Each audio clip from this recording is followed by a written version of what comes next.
नमस्ते दोस्तों, स्वागत है आपके अपने चैनल पर। आज हम बात करेंगे एक बहुत ही अहम विषय पर, भारत की ऊर्जा भविष्य और बड़े न्यूक्लियर रिएक्टर्स का उसमें क्या स्थान है। हाल ही में रूस की रोसाटॉम और फ्रांस की ईडीएफ ने बड़े न्यूक्लियर पावर प्लांट्स को भारत की ऊर्जा रणनीति में एक महत्वपूर्ण घटक के रूप में पेश किया है। आइए जानते हैं इस पर विस्तार से। भारत वर्तमान में अपनी न्यूक्लियर पावर जनरेशन क्षमता को बहुत तेजी से बढ़ाना चाहता है।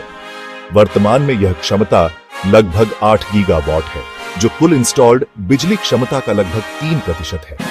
लेकिन भारत का लक्ष्य है कि वर्ष 2048 तक न्यूक्लियर पावर क्षमता को 100 गीगावाट तक बढ़ाया जाए। रोसाटॉम, रूस की न्यूक्लियर कंपनी, और फ्रांस की ईडीएफ ने हाल ही में भारत में बड़े न्यूक्लियर रिएक्टरों की महत्ता पर जोर दिया है। रोसाटॉम कहती है कि भारत के ऊर्जा सिस्टम की विशालता और गतिशीलता को देखते हुए बड़े न्यूक्लियर पावर प्लांट्स सबसे रणनीतिक और तेजी से प्रगति करने वाला विकल्प होंगे। दूसरी ओर ईडीएफ ने प्रस्ताव रखा है कि महाराष्ट्र के जैतापुर साइट पर 6 150 मेगावाट के रिएक्टर लगाए जाएं। बड़ी रिएक्टरों के अलावा एसएमआरस यानी छोटे मॉड्यूलर रिएक्टरों की भी चर्चा हो रही है।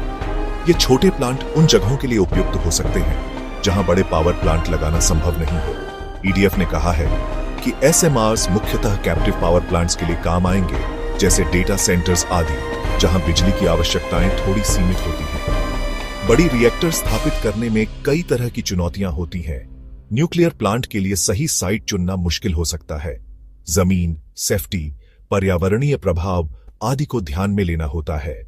भारत ने हाल ही में नियमों में बदलाव किया है ताकि विदेशी कंपनियों को न्यूक्लियर प्रोजेक्ट्स में माइनॉरिटी स्टेक्स लेने की अनुमति मिल सके।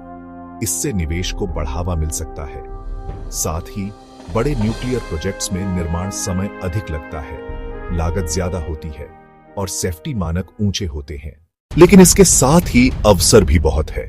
बड़ी रिएक्टरों से महत्वपूर्ण मात्रा में बिजली जल्दी मिल सकती है, जिससे भारत का हैवी इंडस्ट्रियल विकास और बढ़ती बिजली की मांग को पूरा किया जा सकता है। एसएमआरस से स्थानीय तथा छोटे उद्योगों को बिजली की भरोसेमंद सप्लाई होगी। भारत की एनटीपीसी कंपनी भी इस क्षेत्र में सक्रिय है। एनटीपीसी अगले 2 दशकों में लगभग 30 गीगावाट न्यूक्लियर पावर क्षमता स्थापित करने की योजना बना रही है। इसके अलावा एनटीपीसी कह रही है कि वो विश्व स्तर पर उपलब्ध विभिन्न तकनीकों को देखेगी ताकि बिजली देने की लागत न्यूनतम हो सके। तो निष्कर्ष यह है कि भारत की ऊर्जा जरूरतों को पूरा करने के लिए बड़े न्यूक्लियर रिएक्टरों की भूमिका अहम होगी, खासकर जब लक्ष्य 100 गीगावाट हो।